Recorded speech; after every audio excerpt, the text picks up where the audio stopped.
শাশুড়িমা সারাদিনের কাজ শেষে ক্লান্ত শরীরে রান্নাঘরে দাঁড়িয়ে হাঁড়ি নাড়ছিলেন। ধোঁয়া আর গরমে তার কপালে ঘাম জমেছে। ভাবছিলেন, এই সংসার আর কতদিন একা সামলাতে হবে? পুরনো বাসনপত্রের শব্দে তার একাকিত্ব আরও স্পষ্ট হলো। হঠাৎ দরজায় এসে দাঁড়ালো বৌমা। মায়ের দিকে মমতা ভরা চোখে তাকিয়ে রইল, যেন মায়ের কষ্ট নীরবে বুঝে ফেলল।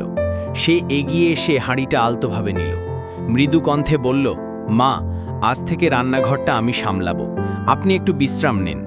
শাশুড়ির চোখে জল চিকচিক করল। অবাক হয়ে তাকিয়ে রইলেন বৌমার দিকে। বুকের ভেতর জমে থাকা কষ্ট গলে গেল।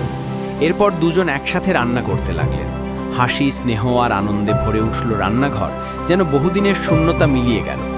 আজ আর তারা শুধু শাশুড়ি বৌমা নয়, দুজন যেন একে অপরের সবচেয়ে আপনজন, ভালোবাসায় বাঁধা এক পরিবার।